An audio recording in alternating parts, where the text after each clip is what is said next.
I never thought a single fleeting moment could turn my world upside down. Our life was a picture-perfect routine. Morning coffee brewed by my husband, quiet dinners together, and weekends filled with errands and relaxation. Yet something always lingered under the surface, something I couldn't name but felt every night when I lay beside him. That evening began like any other. I returned home earlier than usual, the hum of the city still buzzing in my ears.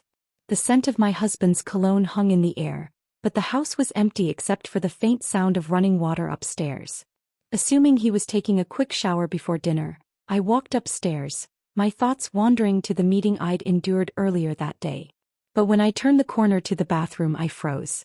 It wasn't my husband stepping out of the steam-filled shower. It was his brother. The towel slung casually around his waist barely covered his lean, athletic frame.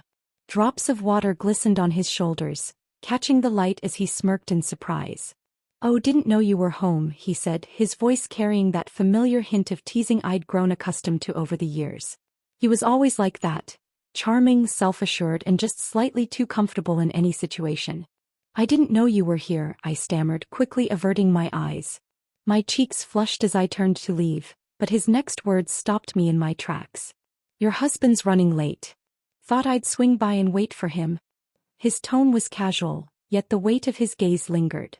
I muttered something about dinner and retreated downstairs, my heart pounding in a way I couldn't explain. As I busied myself in the kitchen, the image of him standing there refused to leave my mind. It wasn't just the awkwardness of the situation. It was the way he carried himself, completely unbothered, as if he knew exactly the effect he had. When my husband finally arrived, the atmosphere had shifted imperceptibly. His brother joined us for dinner, the three of us sitting around the table like old times. Conversation flowed easily, but I couldn't shake the feeling of being observed. His eyes met mine occasionally, each glance feeling like a silent acknowledgement of what had passed upstairs. "So," he said during a lull in the conversation, his fork idly tracing circles on his plate. "How's life treating you these days? Everything as perfect as it seems?" The question was innocent enough, yet something in his tone felt like a challenge. I hesitated, glancing at my husband who was too engrossed in his phone to notice. "Perfect enough," I replied with a forced smile, but even I could hear the hollowness in my voice.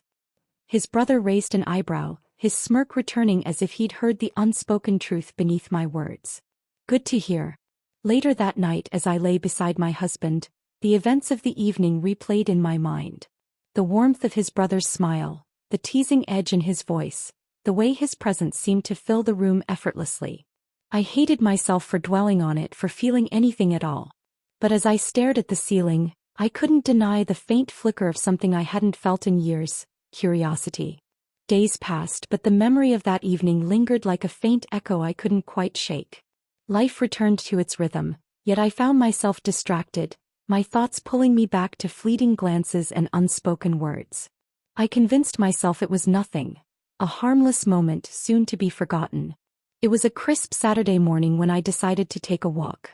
The air felt lighter in the park, and I welcomed the brief escape from the monotony of my well-orchestrated life.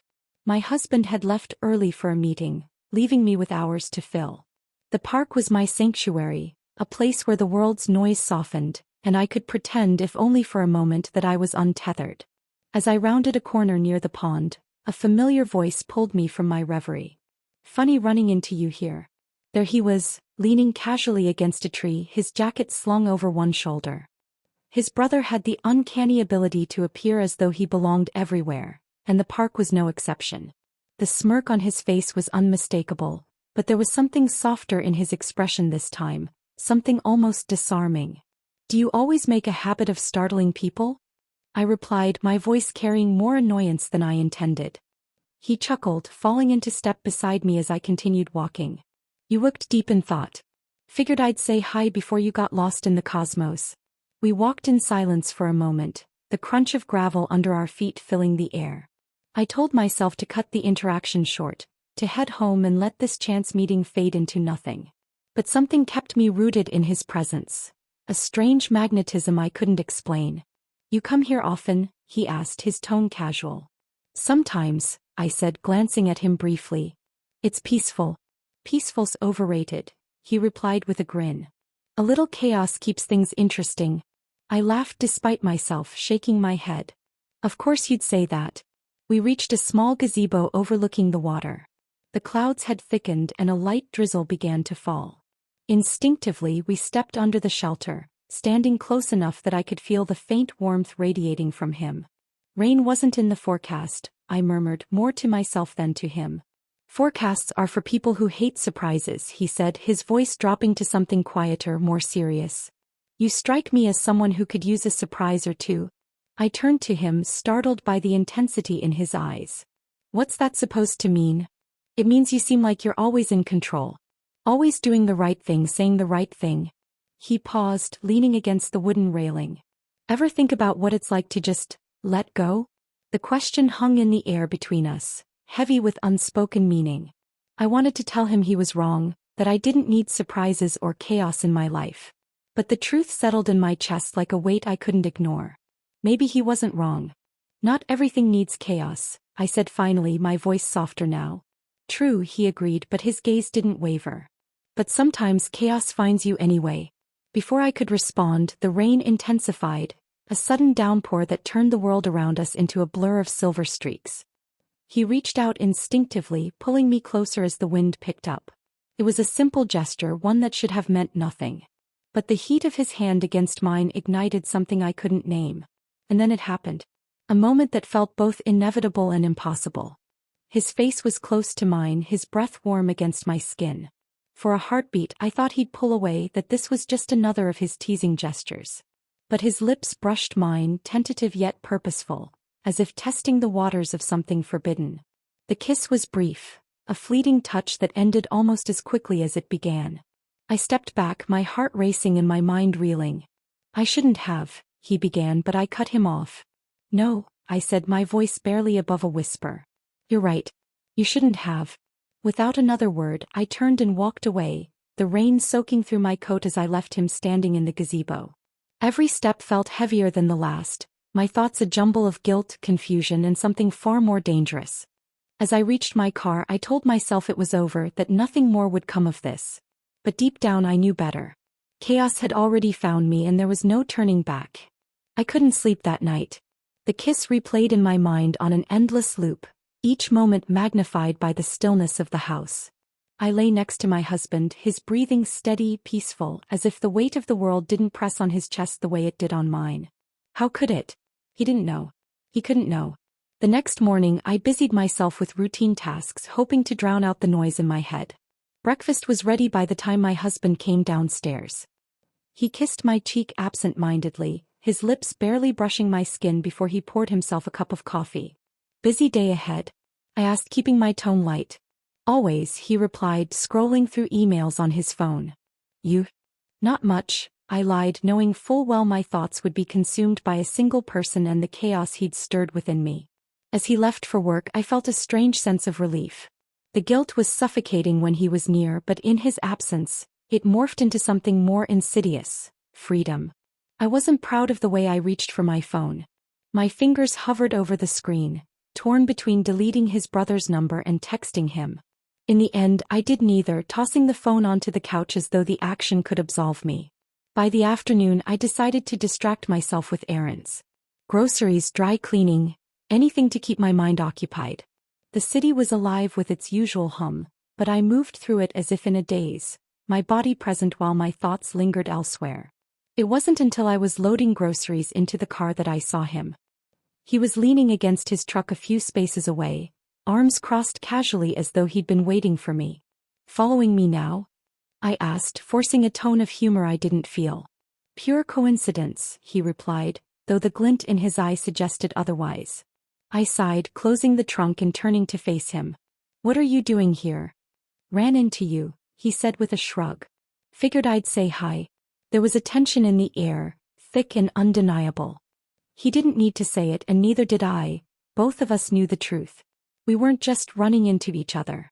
We were drawn together by something unspoken, a magnetic pull neither of us wanted to name. You shouldn't be here, I said, my voice quieter now. Maybe, he admitted, stepping closer. But you didn't walk away.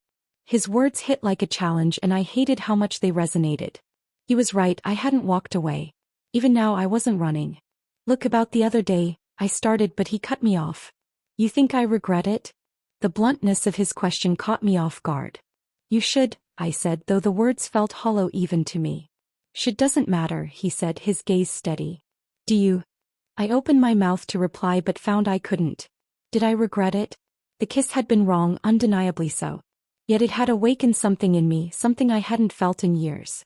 I don't know, I admitted, the honesty burning in my throat. His expression softened, the teasing edge replaced by something more serious. I'm not trying to make your life harder, he said. But I think we both know this isn't just going to go away. I hated that he was right.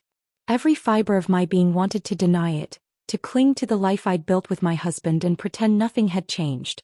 But deep down I knew the truth. This has to stop, I said, though my voice wavered. Then tell me to leave, he said, his gaze unwavering. Right now. Tell me to go and I will. The words caught in my throat. I should have said them. I wanted to. But as I looked at him standing there with that maddening mix of confidence and vulnerability, I knew I couldn't. I can't, I whispered, more to myself than to him. He nodded as though he'd expected my answer. Then maybe we're both in deeper than we thought. Before I could respond, he turned and walked away, leaving me standing alone in the parking lot. My chest tightened as I watched him go, torn between relief and something far more dangerous, anticipation. The days stretched into a strange blur. I tried to throw myself into routine, cooking dinner, answering emails, folding laundry, but none of it could silence the noise in my head. It was as though the air itself had changed, carrying with it a weight I couldn't escape. I avoided him, or at least tried to. Every time the phone buzzed, I tensed, half hoping it was him, half dreading what I might feel if it was. He didn't call, didn't text. And yet, I felt his presence everywhere. In my thoughts, my dreams, even in the way I hesitated when my husband asked if I was okay. It was on a Friday afternoon during an errand run that I saw him again. The supermarket, of all places, so mundane, so ordinary. I was reaching for a box of cereal when his voice broke through the quiet hum of the aisle. Fancy seeing you here. I froze for a moment, the familiarity of his tone sending a rush of heat to my cheeks. I turned to find him standing a few feet away, holding a carton of eggs and wearing that same infuriatingly confident smile. Do you always shop for groceries this late? I asked, trying to keep my tone light, casual. Not really, he said, stepping closer. But I guess I'm glad I did today. His presence was intoxicating, a mix of ease and danger that made my pulse quicken. The grocery store suddenly felt smaller, as though the shelves were closing in around us. You shouldn't be here, I said, though my voice lacked conviction. Relax, he replied, leaning casually against the cart. It's a public place. We're just two people buying food, right? But we both knew it wasn't that simple. His gaze lingered on me, unspoken words hanging heavy in the air. I mean it, I said, my voice firmer now. This has to stop. And yet you're still here talking to me, he shot back, his expression softening. Why is that? I hated how easily he could unravel me, how effortlessly he saw through my defenses. Because I don't know how to do this, I admitted, the words spilling out before I could stop them. I don't know how to go back to pretending like nothing's changed. For a moment he said nothing, his eyes searching mine as though trying to piece together the puzzle of my thoughts. Then maybe you don't have to, he said finally. I shook my head, the weight of his words pressing down on me. That's not an option. Isn't it? He asked, stepping closer. What are you so afraid of? Everything I wanted to say. Losing the life I'd built, the stability I'd clung to for so long. But also the way he made me feel. Alive, seen, as though I were something more than just a wife or a placeholder in someone else's story. I have to go, I said, turning abruptly and pushing my cart toward the checkout. The tension between us simmered as the days went on. He stopped by our house once or twice, always under the guise of visiting my husband. But every glance, every subtle brush of his hand against mine, felt like a spark waiting to ignite. It wasn't until he called one evening, his voice low and laced with something unspoken, that I felt myself unravel completely. I know this is complicated, he said, his tone softer than I'd ever heard it. But I can't stop thinking about you. His words hit me like a punch to the chest. I gripped the edge of the counter, my heart racing. You shouldn't say things like that, I whispered, though my voice betrayed me. Maybe not, he replied. But it doesn't make it any less true. Silence stretched between us, heavy and suffocating. I knew I should hang up, end this before it spiraled any further out of control. But instead I found myself speaking, my voice barely audible. "Meet me tomorrow," I said, the words tumbling out before I could stop them. "Where?" "The park," I said, my chest tightening as the reality of what I'd done sank in. "Noon." "Okay," he said, his voice steady. "I'll be there." I hung up, my hands trembling. The weight of my decision pressed down on me, and yet, beneath the guilt and the fear, there was something else. A flicker of anticipation I couldn't ignore. The sun hung high in the sky as I approached the park. Its warmth should have been comforting, but instead, it felt stifling, pressing down on me with every step. My heart pounded in my chest, each beat a reminder of the line I was about to cross, the promises I was about to betray. I arrived first, settling onto a bench near the pond. The breeze carried the faint scent of flowers and damp earth, but even that familiar comfort couldn't quiet my racing mind. What was I doing? Why had I asked him to meet me? A dozen answers swirled in my head, none of them satisfying. And then I saw him. He walked toward me with an easy confidence, his hands tucked into the pockets of his jacket. He looked as though he belonged there, as though this meeting were the most natural thing in the world. But when his eyes met mine, there was no mistaking the weight of what lay between us. "You came," I said, my voice quieter than I intended. "Of course I did," he replied, sitting beside me. "I wasn't going to let you face this alone." I let out a short, humorless laugh. "Face what exactly?" "My own bad decisions." "Maybe," he said with a small smile. "Or maybe something bigger than that." The silence that followed was thick, punctuated only by the rustling leaves and the distant laughter of children playing. I wanted to say something, anything to shatter the tension. But the words wouldn't come. "I know this isn't easy for you," he said finally, his voice low. "It's not easy for me either." I turned to him, searching his face for some sign of doubt or hesitation. But all I saw was sincerity, a vulnerability that caught me off guard. "Then why are we doing this?" I asked, my voice breaking. "Why not just walk away and pretend none of this ever happened?" He hesitated, his gaze dropping to the ground. "Because I don't think I can," he admitted. "Not after everything." His words sent a shiver down my spine. I wanted to argue, to tell him he was wrong, that we could go back to how things were. But deep down I knew he was right. There was no going back. "I don't know what to do," I whispered, my hands twisting nervously in my lap. He reached out, his fingers brushing against mine. The touch was brief, almost hesitant, but it was enough to set my heart racing. "You don't have to know," he said. "Not right now." His words were maddeningly simple, but they carried a weight that I couldn't ignore. Before I could stop myself, I looked up at him, my defenses crumbling. And in that moment I didn't care about the consequences, the guilt, or the pain we were bound to cause. The kiss came as naturally as breathing. It wasn't planned, wasn't deliberate. It simply happened, like a spark catching fire. His hand cupped my face and I felt the world around us fade into a blur. For the first time in what felt like forever, I let myself feel, without restraint, without hesitation. When we finally broke apart, the reality of what we'd done crashed down around us. I looked away, unable to meet his gaze. "This is wrong," I said, though my voice lacked conviction. "Maybe," he replied, his tone soft. "But it doesn't feel wrong, does it?" His words hung in the air, a challenge I couldn't bring myself to answer. Instead, I stood abruptly, my legs shaky beneath me. "I have to go," I said, my voice trembling. He didn't stop me. He simply nodded, his expression unreadable. "I'll wait," he said quietly. "For what?" I asked, turning back to him. "For you to figure out what you want," he replied. I didn't answer. I couldn't. Instead, I walked away, my thoughts a whirlwind of guilt, confusion, and something far more dangerous: longing. The house was dark and silent, save for the faint hum of the refrigerator and the occasional creak of the floorboards as the night settled in. I woke with a start, unsure of what had pulled me from sleep.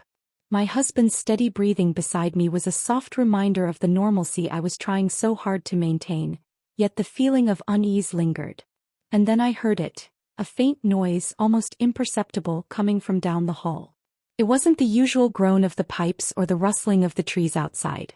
This was different, deliberate, and unsettling. I have always been the kind of person who checks. Maybe it's the remnants of a childhood fear of the dark, or the need to ensure everything is in its place. Either way, I found myself slipping out of bed, my bare feet quiet against the hardwood floor as I followed the sound. The light under the door of the guest room, his room, was off, but the door was slightly ajar. I hesitated for a moment, debating whether to go back to bed and leave it alone. But curiosity as always won out. Pushing the door open, I stepped inside. His room was dimly lit by the glow of the street lamp outside, the soft orange light spilling across the floor. He was there, lying on the couch in a position that could only be described as uncomfortable. His arm hung off the side and his head was tilted at an odd angle. Yet his breathing was even, the rise and fall of his chest signaling he was deeply asleep. I glanced around, instinctively taking in the state of the room. On the desk beside him lay his tools.